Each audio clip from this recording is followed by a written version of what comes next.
Hello and welcome to Conceptopedia. हमारे देश में अचानक फंगल इन्फेक्शन एक खतरनाक रूप लेने लगा है, स्पेशली उन लोगों के बीच जो कोविड-19 इन्फेक्शन से पीड़ित हैं। पहले ब्लैक फंगस, फिर वाइट फंगस और अब येलो फंगस, जो कि बताया जा रहा है कि ब्लैक फंगस और वाइट फंगस से भी खतरनाक है। रिपोर्ट के मुताबिक येलो फंगस पहली बार यूपी के गाजियाबाद शहर में देखा गया है, एक 45 साल की उम्र की आदमी के अंदर। लेकिन ये येलो फंगस इन्फेक्शन एक्चुअली है क्या, आइए जान लेते हैं।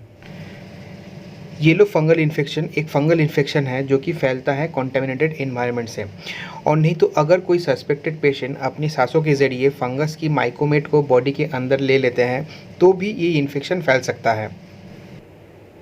जैसे ब्लैक फंगस से प्रभावित पेशेंट का फेशियल डिसफिगरेशन होता है, उसी के ठीक ऑपोजिट येलो फंगस की इन्फेक्शन बॉडी की इंटरनल ऑर्गन को अटैक करता है। इसीलिए एक्सपर्ट अभी सिटीजन्स को इन्फेक्शन को डे 1 से पहचानने का सलाह दे रहे हैं।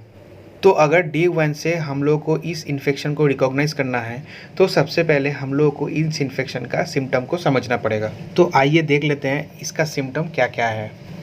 इस फंगल इन्फेक्शन से प्रभावित आदमी को सबसे पहले डाइजेशन का प्रॉब्लम चालू होगा, मतलब हाजमा का प्रॉब्लम चालू होगा। उसके बाद उसका मेटाबॉलिज्म बहुत स्लो हो जाएगा और अनयूजुअल वेट लॉस होने लगेगा। कोई पेशेंट में एपेटाइट की कमी यानी भूख की कमी भी हो सकता है।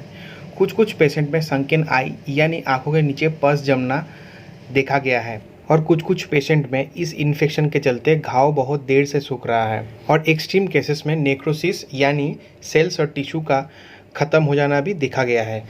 अब देख लेते हैं ये फंगल इन्फेक्शन कैसे फैलता है। ये फंगल इन्फेक्शन तब फैलता है जब कोई फंगस को अपने बॉडी के अंदर इनहेल कर लेता है।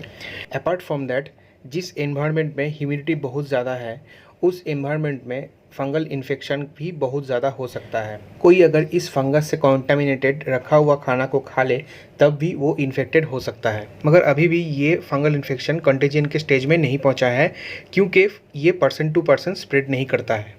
अब आइए जान लेते हैं कि कौन कौन सा ग्रुप के आदमी को सबसे ज़्यादा इस फंगल इन्फेक्शन का होने का चांसेस है।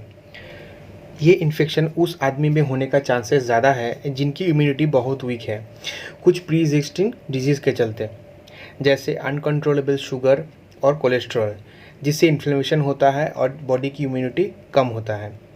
कोविड से रिकवर्ड पेशेंट या वो पेशेंट जो कोविड से रिकवर हो रहे हैं वो बहुत वालरेबल होते हैं, क्योंकि वो बहुत ज़्यादा स्टेरॉइड के ऊपर रहते हैं। इसके अलावा जिनके किडनी ख़राब है और डायलिसिस चल रहा है और जिनके ऑर्गन ट्रांसप्लांट हुआ है रिसेंटली, वो भी बहुत ज़्यादा वालरेबल रहते हैं इस इन्फेक्शन के लिए। लेकिन ये इन्फेक्शन दूसरे इन्फेक्शन से अलग कैसे है? ये फंगल इन्फेक्शन दूसरे इन्फेक्शन से अलग है क्योंकि ये बॉडी के अंदर फैलता है और बॉडी के इंटरनल ऑर्गन को सीवियरली डैमेज पहुंचाता है। इसीलिए डॉक्टर पेशेंट को ट्रीटमेंट डे 1 से शुरू करने की सलाह देते हैं। लेकिन हम लोग इस इन्फेक्शन से कैसे बच सकते हैं? जो आदमी का हाई ब्लड शुगर है उनको इस इन्फेक्शन से बचने के लिए ब्लड शुगर को कंट्रोल में लेके आना बहुत ज़रूरी है।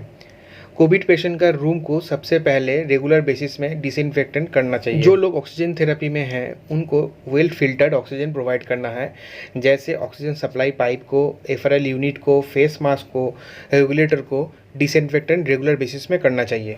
रखा हुआ या प्रिजर्व फूड का कंजम्पशन अवॉइड करना है।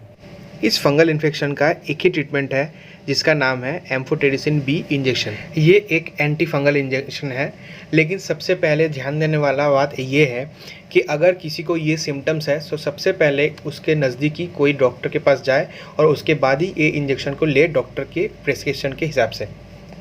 अगर आपको ये वीडियो अच्छा लगा तो वीडियो को लाइक कीजिए, शेयर कीजिए और हम लोग के चैनल को सब्सक्राइब कर दीजिए। Thank you team कंसेप्टोपीडिया।